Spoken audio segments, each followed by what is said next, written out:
Hello and welcome to episode 34 of Retro Recall the PS1 Chronicles, a show where we play and rank every PlayStation game ever created. My name is Jimmy, and as always, I'm here with Mike. Hello. Bit of an interesting episode this week. You know, as we've been scheduling episodes, I've been trying to pick different genres than we've covered so far, because I don't want to get into that same old, platformers, space games, whatever. Just the ones we played a lot of. I want to get away from that for a little bit. So I picked a light gun game. It wasn't until you brought it up to me that I realized we were avoiding a ton of genres.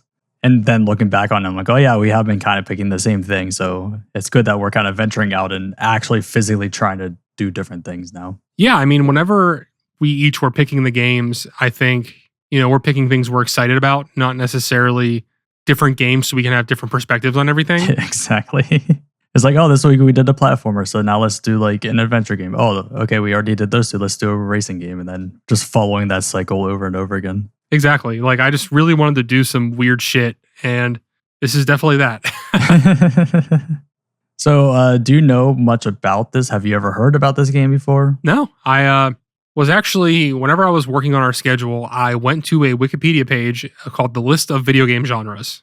And so I was just kind of going through them and like, yeah, we haven't played that. And I found light gun games. And I just searched a list of light gun games on the PS1. And originally, I had us doing one called Point Blank, which is more of a mini game collection kind of vibe. Oh, I didn't know if it was based off the movie. No, I don't think it is, but I don't know how that would work. But I found this one, and a lot of places said this is the best one on the PS1 because it has like a story and it has more stuff going on than just like, for example, Time Crisis, you know what I mean? Like that you just go through the level, probably takes 20 minutes and you're done. Yeah. And that's what I like. If I think of games like this, I think Time Crisis.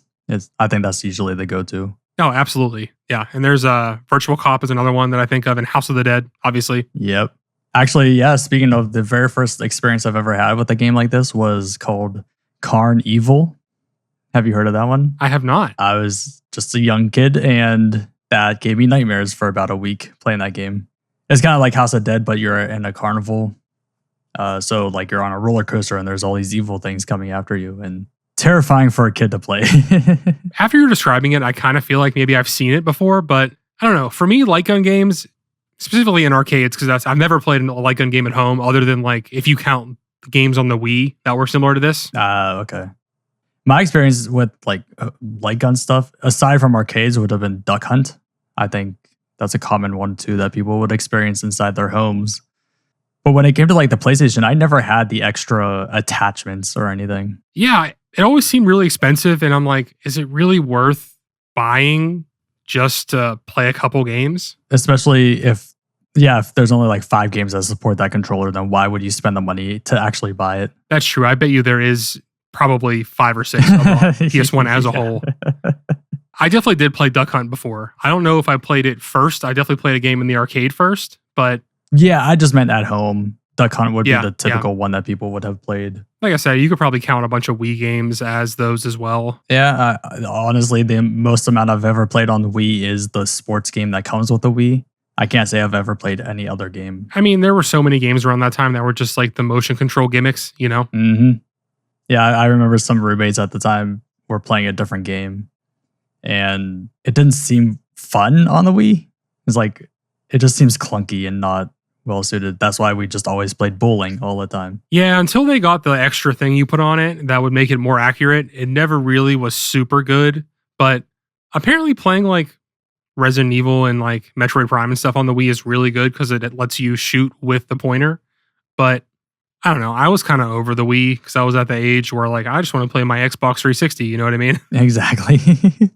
I think the way you put it, gimmicky, was the best way. Yeah. But that's like a lot of Nintendo products. They just always try to reinvent things just for the sake of being creative. But yeah, I mean, I don't really have a particular fondness for light gun games. I mean, in the arcade, I would always be excited to play them, and then I play them for like a few minutes, and I'm like, all right, I'm over it. Yeah, it's pretty much when you get your first continue or whatnot and game over, you're like, all right, well, that was fun for the time we had, but let's move on to something else. Yeah, I mean, playing this one with an emulator with the mouse was strange, but I don't know if it's bad. It's not a bad way to play it. No, and I would say it was almost easier with a mouse opposed to aiming a gun and trying to fire at the screen. We'll get into it, but the regular version of this game, I don't know how a person could beat it with a real light gun. I was wondering the same exact thing. Having to be so accurate with just aiming blindly. Like, at least for us, we have a cursor on the screen that you can see. And the screen's also so big in front of us. We're not like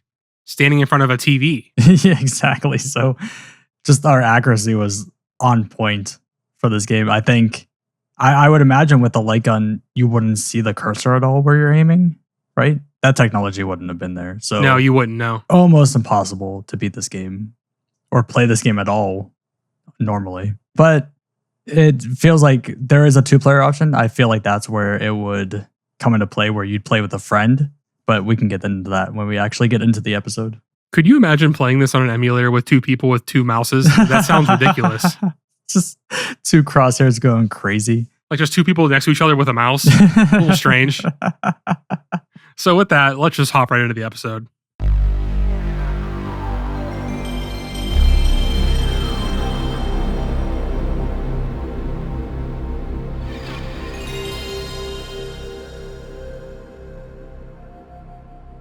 Elemental Gearbolt was released on August 7th, 1999. It was developed by Alpha System and published by Working Designs in America. And like we've talked about already, it's a light gun game. So just to get it out of the way early, I told you about this, but just to explain it a little farther, Working Designs was a company that brought over a lot of Japanese games from this era.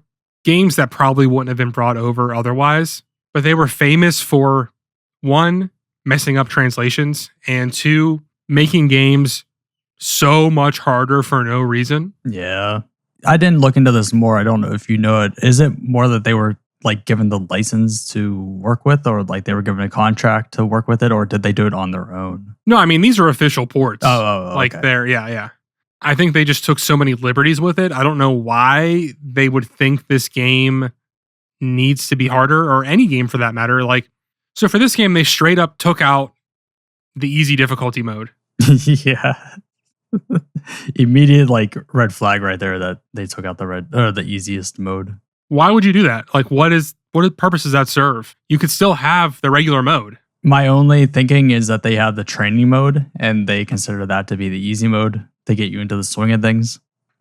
That's the only thing. That's only the first 3 levels though. Yep. I agree. All right, well, now that we got that out of the way, we both played both the US and the Japanese versions, and because they're different, we're going to score this a little weird, but we'll get to the end and we'll take care of it then. So just to start us off, what were your initial impressions here? It was pretty much exactly what I was expecting. Just a light gun game. I played them all the time in arcades. Even Dave and Buster's, you can go and play light gun games to this day. There's nothing different from anything else I've ever played. How about you? Honestly, I was impressed with the presentation of it because, there's these full-on anime cutscenes. So yeah, for cutscenes, I was beyond impressed. I'm just talking like gameplay. Like it was nothing that wasn't expected already. The cutscenes blew me away with how good they are. There is a story here. I don't know what it is. I couldn't follow along at all, but it was weird too. So yeah, I think it starts with like these 2 prisoners that they break out. And I think those are the Elemental Gearbolts. Like that's who you're playing as, or one of those 2 girls. Oh. I think. And then you have like this prince that is evil for some reason, but they don't really explain why, from what I gathered. And that's pretty much the story. But it's like these full anime cutscenes. The voice acting, kind of all right. I really loved the voice acting in the beginning. And then the more that kid talked, like the prince guy, I'm like, oh, this is getting worse and worse as we go on. Yeah, I thought it wasn't very good, but it wasn't bad enough that I didn't like it. It was just, you can tell it was not high budget for this. Right. But alternatively, the Japanese voice acting was spot on. I thought that was really good. It was great. Yeah. I just wanted to say I looked up the story because I wanted to see if there was like a synopsis before the episode. And I went on Wikipedia, and I don't know if you did this, but under the story tab on this Wikipedia page, it's like 9 paragraphs. Oh, wow. No, I didn't look up at all. I'm not reading this. Yeah, I mean, compared to last week where the Wikipedia page was empty, this one has so much. That's crazy. Yeah, for some, I'll get into why later, but I didn't really have time to actually do much research this time around. I was conducting my own experiments. But I feel like this entire video is going to be comparing the two versions a lot. On the surface, they do look exactly the same, but they play completely differently. Well, to be fair, you didn't play the normal version on the Japanese version, right? Like the normal mode in Japanese? Oh, but I did. So that's where Okay. my experimenting has come in. Okay, well, that's great because I didn't do that, no. Okay. So I guess I'll just get into it now. Like you warned me that this game was difficult in the US version. So I played through the US version. I made it to level 4 and then lost everything. So one downside of this game, when it's game over, and you start way back at the very beginning of the game. But to be fair, if you complete the game in one straight playthrough, it's only like 40 something minutes. Right. I just mean, it's not like you're going to play for an hour and then lose everything. You know what I mean? Yes, it's just the frustrating part of having to start over and go back to level 1. Honestly, what I thought was even more frustrating was if you die in a level, there's no checkpoints. Nope. You got to go back to the beginning of that level too. Yep. I was equally frustrated with that. So specifically with level 4, so I played the normal mode in the American version twice, and then I beat it in the Japanese version. And getting to that boss in level 4, dying, and having to do the whole level again, insanely frustrating. And I feel like out of all the bosses, that boss is the one that just has the most amount of life. And it just feels like it goes on forever trying to destroy that thing. Well, there's so many enemies on the screen too. Yeah. So many projectiles. It's one of those things, just like we talked about last week, where anything that moves on the screen, you got to take into account that is possibly going to hit you. Absolutely. So what I did was I also did the main US version twice, made it to level 4 twice, died to the main boss twice, went to the Japanese version, beat it on easy, and I was going to be done there, but I'm like, wait a minute.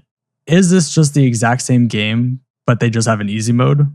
So I went to normal mode and I beat it again without dying at all.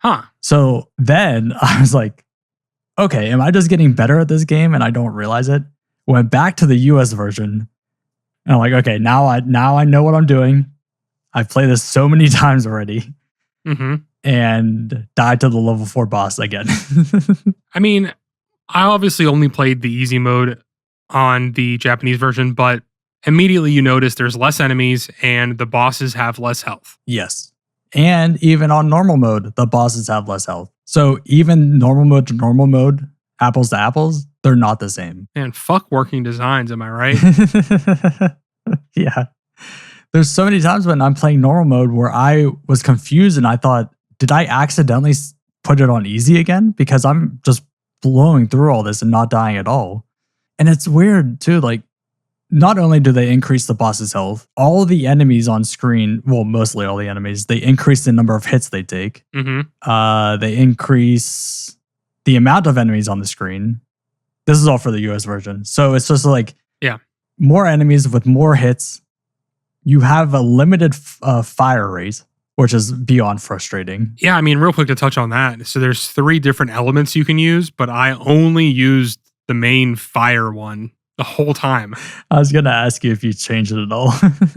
I mean, you're watching my footage right now. I, in the beginning, tried them all, but I just felt like the only way to beat this was to use the fire one. Even in the later bosses, I tried switching to like the scatter shotgun thing because there were just some attacks. I'm like, okay, maybe they're wanting you to switch weapons. That didn't work. So I switched to the lightning thing. That wasn't working. And I was like, I'm just sticking to the main gun then. I don't see a reason to change. Yeah, it's really strange. Like the other two both have different like area of effects, but it seems like the damage is so reduced that it doesn't even make it worth it. Yep. Like your main one shoots slowly but has high power. You have the scatter shotgun, shots go everywhere. And then a lightning gun that like shoots incredibly fast, but does almost no damage at all. So the other two are just useless. Yeah, I mean, there's just there's no reason to experiment even because like you try it once and you're like, oh, this is useless anyway. Exactly. But we kind of did that thing where we went in super hard already. So that's just what we do now. I know. That's just our podcast. So as always, to take it back a little bit, I mean, this is a regular light gun game. Like, there's not really much to say about it from that perspective, but I don't think I've ever seen a light gun game with this much shit on the screen. That is true. Even the ones we talked about at the beginning of the show are usually straightforward with just a few enemies that you have to shoot before you move to the next area. The only other things you really have to pay attention to other than the enemies are the little like green gem looking things. Yeah, they have like fairies in them or something. Yeah, and that's just to give you more points. It doesn't serve any other purpose. And then you also have these orbs or something that you can shoot. Yeah. When those either have coins in them or they have health, which is nice that they give you a way to recharge. Oh, the coins are absolutely essential. Not the coins, the orbs, because you have to get that health. Like, you cannot, unless you're a fucking professional, you have to get health throughout the level. I don't know. It just feels so hectic. Like, you see an orb, you're like, oh shit, I gotta get that right now. Yep. Sometimes they have them in very sneaky areas where it's just like you can barely see the pixels poking out, so you gotta snipe it. That's one thing I did like, actually. You don't have to wait, because like Time Crisis does this. I don't know if House of the Dead does this. It's been a while since I've played one of those, but a lot of the time those, you can't shoot the enemies until like a thing is on them showing you to shoot them. Yep. Whereas in this game, anything that's on the screen at any time you can shoot. Yep. So you can see an enemy flying in the distance and you can snipe them before you even get up there. And it essentially makes that part of the level a lot easier. The whole time I was playing, there's those moments where you're like traveling, and if I see anything, I'm shooting. Yep. Any movement, you're getting shot at. And it's nice too in the forest level. I think that's level 2. Mm-hmm. You can shoot through the trees. So as long as you're tracking like where the enemies are, you can just shoot through the tree and kill them before they even really pop out. That's cool. And I did the same with those orbs and thing. Like I would see it in the background and just shoot all the way down and take them out before I got there. Yeah, I actually 100%ed the first and the third level. I got every orb. Not every orb, every orb and every gem. Nice. Yeah. I found through every single playthrough I've done, whether US version or Japanese version, it was either I got them all or I missed like one. And it was just really frustrating to miss that one fairy. Yeah, I mean, towards the end, I wasn't really trying anymore. I was just kind of fighting for my life to finish this game. Yeah. Because like, I played on easy, but while it's not super hard, you have to pay attention. You have to be on your shit. Oh, it's not like you can just sit back and play that. I was still sweating on the final bosses, like the final level on easy mode, where I thought I might actually lose a life here, and I was worrying about it. Yeah, I mean, that's the game. That's all of it.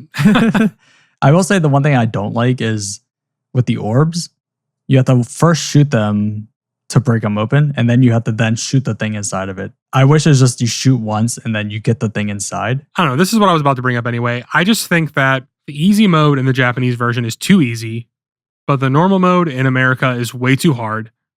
So we should have just found a middle ground somewhere for these. Yeah. I don't know if the normal mode in the Japanese version is that, but I do think that if you could just shoot anything and you would automatically get the health pickup, it would be too easy. True.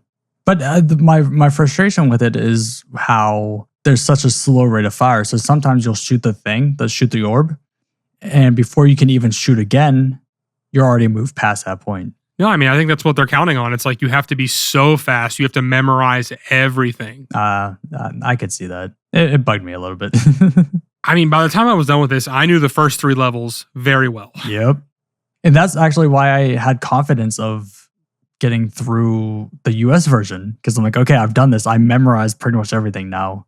And it was still just a nightmare. No, I mean, level 4 is just so hard for no reason. It's like that random difficulty spike for literally no reason. I don't know why they did that, but I struggled with level 3 a little bit my first time, but I still was able to beat it pretty quickly. It's funny that you say that.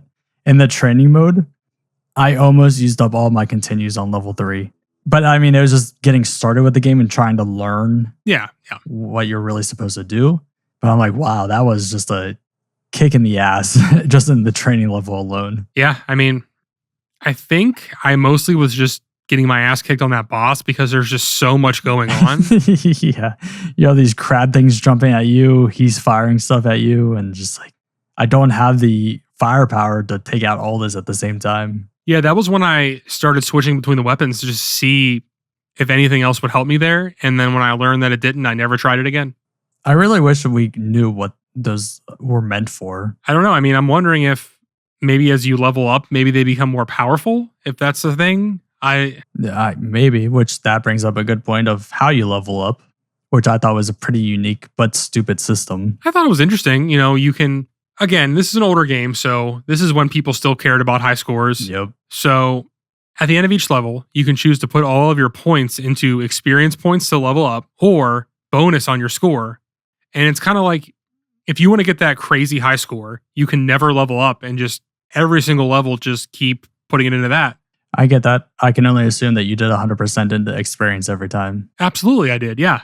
And I feel like even playing, if I had this as a kid, I would only put it 100% into experience. Like, I don't know. I don't care about the high scores things. Like, I'm not going to bring a friend over to look at my high score.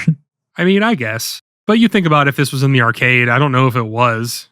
Doesn't seem like it could be. No, yeah, it's a trend we see a lot with these games that I didn't realize until doing the shows, that a lot of these games are just set in this mindset of arcades for no reason. Yeah, I mean, well, this is still the period where we're, transitioning from arcades. Like, arcades are still popular around this time, I think. Exactly. I guess not in 1999, but,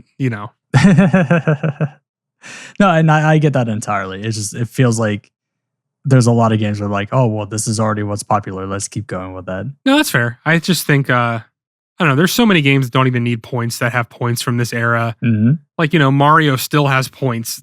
What does that have to do with anything? You know what I mean? What, to this day? Yeah. Oh, I didn't know that. I haven't played a Mario game in a while. At least I think the 2D ones still do. But regardless, it still had points back then, which meant nothing. Exactly. There's not even a high score screen in Mario. So tons of games were still doing it, regardless of if it was arcade influenced or not. I get that. That makes sense. But yeah, I mean, you pretty much have to get the experience in these. I don't really know what it does other than bring up your health. Maybe it makes you a little more powerful. Oh, yeah. And actually, that brings up another thing, that the US version takes away a lot of the experience you get. So in the Japanese version, after the first level, you can increase like 2 levels based off of everything you do. I believe in the US version, you can only go up 1 level. So they greatly reduce the amount you can level up in this game. I did notice that. And like I said before, fuck them, Yeah. There's the title of the episode. Fuck working designs. Yeah, that's a good title. But we don't have to get into this whole discussion. I just think it's a really stupid way to make games. Like, you're taking a game that would have never came over to America, right? And in my opinion, making it worse. Yeah, exactly. Like, sure, we should be grateful we got this at all. But at the same time, why? Yeah, it's crazy to me to think like someone got this on there, like, okay, it's our job to port this. Let's just take stuff out and make things more difficult. It truly boggles my mind that anyone who got the opportunity to do something like this would do it like that. Yeah, I mean, difficulty comes up a lot as we do this show. There's just no way around it with some of these games. I'm wondering if maybe for some of the other ones we thought were too hard, we could have looked it up and saw maybe there was another version that was a lot easier, but we just never tried. Yeah, I kind of wish you would have done the normal version on the Japanese edition, because, I don't know, it's very odd. It almost feels, again, still too easy compared to what the US version is. And if I had more time, even like maybe 20 minutes before we got into recording, I was still playing the US version, trying to like do more stuff. I really want to try like the next level up, which I think is like medium or something, in the Japanese version, to see how difficult that is. Like, at what point does that equal the normal mode in the US version? No, I was actually going to ask you if you even tried that, like the harder difficulties, but I didn't even think about it. I should have tried it, but at the same time, I had already played the game for over 2 hours, and I just didn't really want to play those first few levels again, you know? Yeah. Don't get me wrong. Like, I like this game. I had a fun time. Yeah. I had fun here and there. There was definitely some annoying parts. Just, I don't know. I wish they would have like upgraded or had better upgrades for guns, or had the other 2 modes actually do something useful. That's fair. I just don't think that these games ever did that. For example, whenever we play Time Crisis, like, it's going to make this game look like a fucking masterpiece because that game's just going to be so basic. Oh, I bet. There's definitely a lot of things that they do in this game that I haven't really seen before, but a big problem too, and I don't know if you've experienced this or feel the same way, is that it does come down to memorization where you even have to memorize the camera movement. So there's times you'll be like aiming on something and you're about to fire and the camera's like, all right, now we're going this way. And now you're like, I was just about to shoot that thing. Yeah, I find it hard to criticize that because it's just the way these games are. I don't know. Oh, 100%. I don't want to seem like I'm excusing things for this game because it's not like some crazy masterpiece. But at the same time, I just think it's doing more than it had to do for what it is. Exactly. And that comment was more based on this genre and specifics, not really this game. No, I mean, all the improvements that you were saying would make this game so much better, but yeah. Even a checkpoint system. I think if they didn't do anything else and they just gave you a checkpoint, that would have made it so much better. No, I agree with you. Even if it's just halfway or something, I don't mind replaying stuff if I die, but replaying the whole level, I don't know, it made me want to quit multiple times and then I stopped myself. I'm like, all right, I can just do it one more time. Yeah. And I felt like it was almost like a rhythm game at some points, like going into a boss fight when you have more stuff coming at you. You have to know the tempo of what you can shoot at. So you're like staying to that tempo and like going to other enemies off or on that tempo to then come back. So it's like, I just felt like I was in like a rhythm the entire time. I did that straight up when we were fighting bosses, like getting 2 enemies, then the main guy, back to 2 enemies, then the main guy. You know what I mean? Yeah. Oh, that's a good point too. It's that your bullets pierce in this game. So if there's an enemy in front of the boss, you can just shoot the enemy and it will still hit the boss too, which is very nice. Yeah. I mean, it also happens whenever you're doing a regular level and a couple enemies are in front of each other. Same thing. Very useful. They didn't have to be that nice about it. They could have made it just hit that one thing, but the piercing shots are great. No, I mean, it's a huge help, especially against like those spiders and stuff. Yeah. You just have to wait till things line up and then you take your shot. The music, what was your thoughts? Amazing. Yes. It goes so much harder than it has to. It really does. Even while I was doing like research last night after I was done playing the US version, I just put that on in the background to listen to actually get the experience without having to focus on the game. Such a great OST. It reminds me a lot of Castlevania. Oh, okay. I never listened to that one, so It's got that sort of vibe, you know what I mean? Mm-hmm. But I think overall, the presentation from the music to the graphics to the cutscenes, like so good on every level for that. I would agree.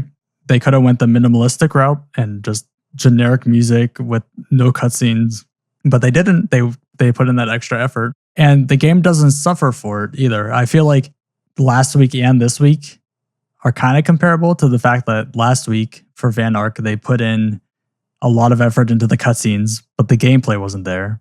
And really, the music wasn't, I mean, it was good, but this just like, they were able to do It wasn't everything. like this. Yeah, they were able to do good music, good cutscenes, but also a good game as well. No, I completely agree with you in every way. Like, I don't like these kind of games, really. I mean, not that I dislike them. I just kind of feel indifferent about it. But I agree. this one really stuck out to me as just being above and beyond for what it had to be. Mm-hmm. Also, sound effects aren't too loud like last week. Yes. Could you imagine how annoying that would have been? Everything was balanced perfectly from the gate. You did nothing to mess with, nothing to have to go through and keep testing to make sure you got the volumes right. Also, bringing up Van Ark from last week, this game is very similar in the fact that there's only 6 levels. So it's also very short. Yeah, like I said before, I beat it in a little over like 45 minutes, Mm-hmm. something like that. Yeah, it's and it kind of sneaks up on you too. It doesn't feel like there's an ending coming up. And then all of a sudden you get to a boss fight pretty quickly. I was like, oh, this is weird. Maybe this is just a short level. And then you go immediately into a second boss fight. It's like, wow, this is different. What are they doing? And then immediately after that, you go right into a third boss fight. Like, what is going on? And then game's over. Once the boss gauntlet started, I knew the game was about to end. 100%. The only downside is we got to those final bosses in the Japanese version. So we don't really know the story of how we got there or what the aftermath to all of it is. I mean, to be fair, in the American version when I was playing, I wasn't really paying a ton of attention to the story anyway. Like, yeah, I was watching the cutscenes and like, could I tell you what this game is about? No, I could not. Oh, me neither. But it just felt like a show that you would watch. I would watch this anime for sure. Yep. But this just has no context, and it just seems like it's random scenes from an anime playing. I could kind of see that, yes. For example, it's like A Bug's Life, where you're playing a level and then here's a random scene from the movie. It's like that, but with anime. That's a spot on description, yes. They kind of don't work together. And that's why through the entire game, I was confused on like, who are we and what are we doing and what is going on? And it wasn't until the final cutscene where they show your character, which is one of the people from the very beginning, that break out of that jail cell. Yeah, I mean, I don't know if I necessarily care about the story. I mean, you're playing this kind of game for the gameplay. It's cool that it's there, and it's cool that like you can look more into it if you want. Like, I couldn't find the manual. I'm sure there's a lot more in there. As we were talking about this, I've been digging through. I can't find it anywhere. I looked for a while and I can only find the Japanese one, but apparently there's a thing in the game after you beat it called the library, and you can read up on a lot of stuff. Oh, interesting. I might have to check that out after this. But we beat it in the Japanese version, so we can't read it anyway. Oh, wait, yeah, we did. Damn it. Well, maybe. I mean, the options in the menus are in English. I just find it hard to believe because it looks like there's a lot of text in this library. So, like, you think they'd really have all that in English? People wouldn't be able to read it. That's true. But then how do they read the menus to play the game? I mean, that's a fair point. I don't know. That's not even a joke. That's just an honest question. I don't understand how. You know what? While we're doing this live, I'm going to pull up. I just want to find out now. All right. Just going into the game, I'm going to see what the library looks like. First for the episode. But yeah, overall, like, what was one of your favorite levels? Well, honestly, I would say I really liked level 4 until the boss because of the way that all these things are sliding on the sand and you can just shoot them as they come up. On level 4? Oh, yeah. Like, you can snipe all those people in the very beginning. Very fun. Yeah. I also really genuinely enjoyed the forest level as well. Yeah, there's something to that forest level that it was simple, but it was nice. It was the music and the vibes, dude. That's what it was. Ah, okay. Because the first level, you can feel that like dark fantasy vibe with the music and with everything. And the second one really has that almost cozy anime feel until like halfway through, and then it gets a little more serious, but you know what I mean. Yeah, I get that. For some reason, I like the like church one. I feel like it's just the feel and the atmosphere of everything was really nice. Mm-hmm. And it just like, it was very ominous going through it and stuff and fighting all these things. It made you feel like something huge was coming up. So that I really like those ones. Truly, I don't think there's a bad level in this game. I mean, obviously certain levels are harder than others and there's frustrating moments in most of them at some point or another. But overall, there's not a level where I'm like, fuck that one. I think out of all of them, just the level 4 boss is probably I wouldn't say worst, but just the most annoying because it has the most health out of everything. There's just so much going on for that one. I think that's the problem. Like, there's so many things coming at you, whether it's the boss shooting something out or all the things flying around. You know what I mean? There's just a little too much going on. And especially in the American version, you feel like you can't keep up, which is intentional. Yep. And all the other boss fights are kind of just like you have the boss and then you have these other enemies, smaller enemies that kind of come into frame. They don't really do much. And I think towards the end, I'm trying to remember now, but I'm pretty sure in the ending ones, it's just all one-on-ones. There's no extra things. Yeah, but the bosses also kind of compensate for that by having so many more projectiles. That's true. And there's also secrets in this game too. Yeah, what's the deal with that? I don't know. Like, I didn't find any accidentally. I don't know if you did. I have no idea. I saw it in the menu. I just don't know what they are. Like, even like watching your gameplay back now as we go over this, I'm trying to find locations that could be a secret and I don't know what they are. Maybe there's just certain things you can shoot and it would like reveal something or like an alternate path. That's the only thing I could think of.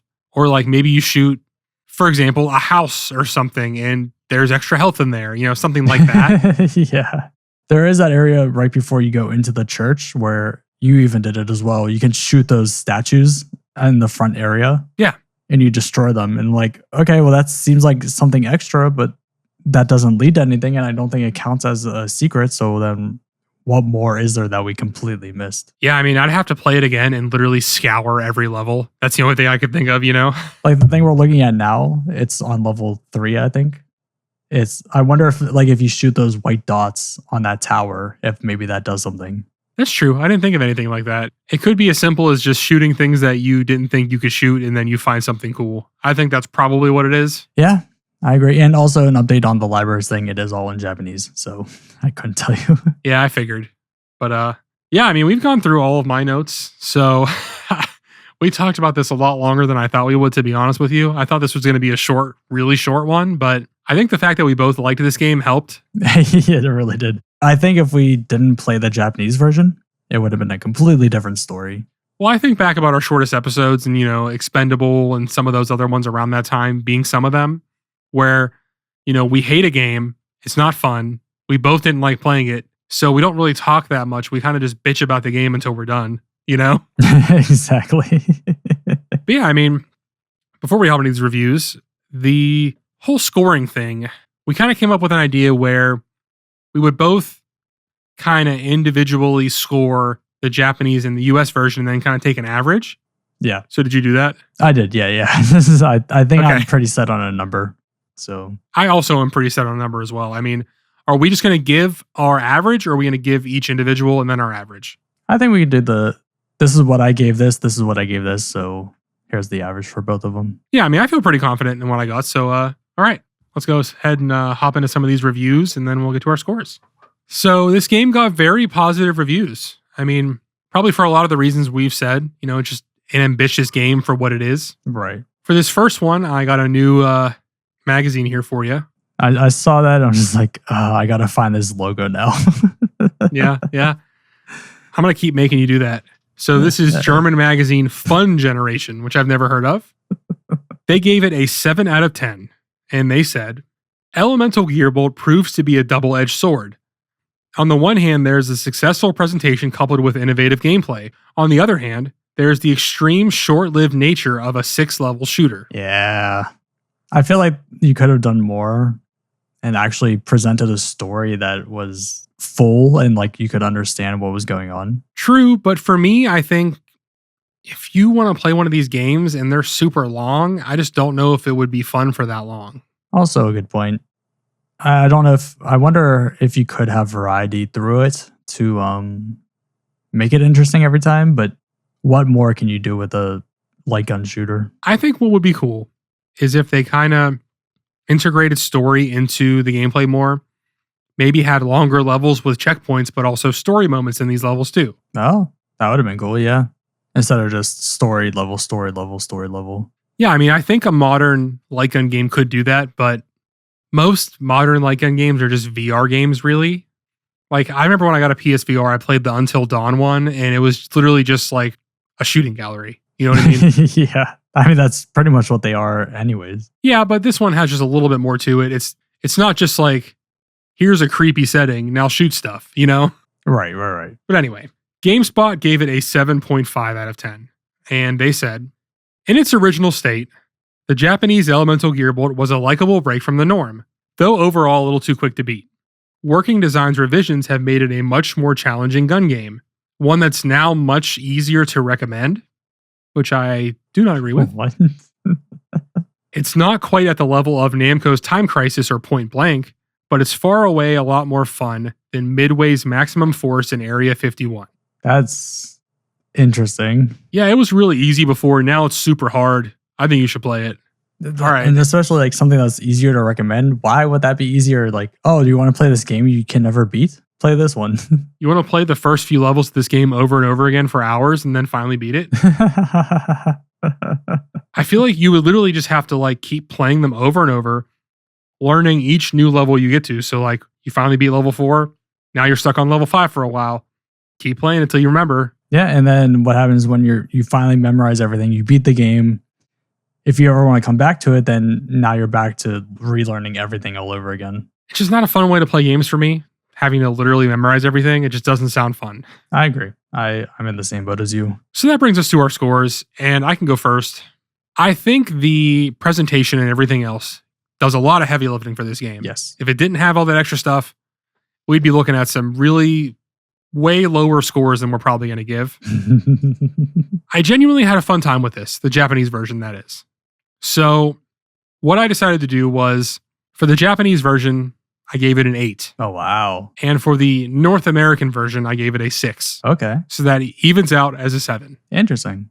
I wasn't thinking you were going to go that high. I just think, you're scoring it for what it is. We're not comparing this to every other game on our list. We're rating it in the context of what it is, which is a light gun game. Yeah, exactly. And this is the best one of these I've ever played. So it's still not going to be a 10 because it's a light gun game, but you can recognize it's doing something interesting. So that was 8, 6, and then average of 7, right? Yep. Okay. So you would just, in our list, you would just put a 7. Yeah. So for me, US version, I was also going with a 6. So I agree with you on that. And for the Japanese version, I mean, it is better, just a little bit. So I decided to go just a little bit better on the score and give it a 7, which is a 6.5. All right. So that will put us at a 6.75, right? Yep. Which gives us a 3 or 4-way tie, which is Chocobo Mystery Dungeon, Tekken 1, and Hot Shot Golf. I personally think it should be above all those. Completely agree with you. So that would make it at number 11. We have Elemental Gearbolt. Can you believe a light gun game almost cracked the top 10? I mean, as you said with the other ones and per that other guy's review, I can't imagine they're going to get much better from here. They're only worse. So that will be very interesting when we get to those. I mean, any other one of these we play, we're going to be comparing to this. So yeah, it goes back. I thought about this too with, we had the conversation last week of what my expectation was going into Van Ark being a shooter, the flying shooter. And I was saying how I wasn't looking forward to it. Like, we know what to expect, but we also had that mentality with Tekken and all fighting games going forward. I feel like we're going to find that soul edge of the flight shooters. Like, there's going to be that one flight shooter that just blows everything else out of the water. As with every genre that we play, I think there's going to be that one game that just is the top of all of them. Yeah, I mean, you can't generalize for a whole genre of games. It just doesn't work. So as we play all these, there's going to be a lot of trash, but I have no doubt there's going to be more fighting games at the top of the list. There's dozens and dozens of them. So most of them will probably be middle or bottom. And it's the same with this. Maybe another one will crack the top 10. You never know. But at the end of the day, we're giving them all their fair shot. So we'll see. Exactly. But yeah, that's going to do it for us. Thank you so much for watching or listening. If you enjoyed this, please remember to like and subscribe as well as give us a rating on podcast services. We'll see you next week.